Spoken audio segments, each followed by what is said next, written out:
Mayuri Nature Guyane et Guyane Nature Environnement ont déposé un recours gracieux le 27 février dernier adressé au Premier ministre pour réclamer l'abrogation du décret créant un régime dérogatoire pour la biomasse en Guyane. Les associations de défense de l'environnement y voient une menace pour la forêt et sa biodiversité. Véronique Nizan et Thierry Viviès ont rencontré 2 membres de ces associations.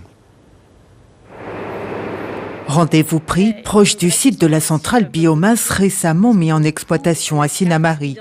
Elle illustre pour les 2 membres des associations environnementales les menaces de dérive que permet le décret dérogatoire sur le territoire.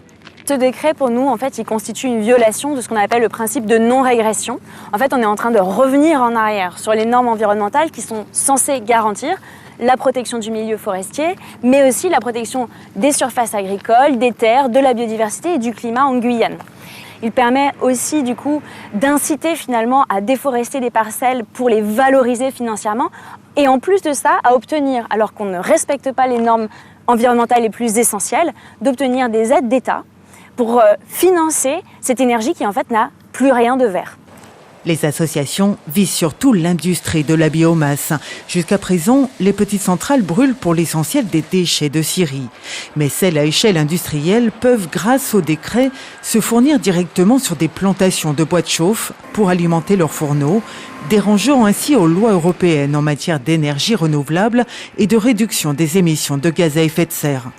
Ce décret, il change en fait la conception qu'on a de la biomasse. C'est-à-dire qu'on va utiliser une biomasse qui va à des fins seulement énergétiques, alors que nous, ce qu'on veut, c'est une priorisation des usages et que le bois, à terme, que le résidu de bois soit envoyé dans des centrales biomasse pour une production électrique. Mais il faut vraiment voir ça dans le dernier recours.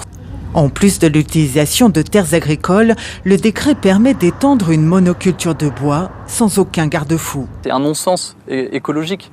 Il faut savoir qu'à partir du premier hectare déforesté, on observe un effondrement de la biodiversité aux alentours. C'est-à-dire que même la zone déforestée n'est pas la seule qui va être impactée. Et donc, il y aura une replantation d'arbres qui sont exotiques, qui sont pas d'origine guyanaise.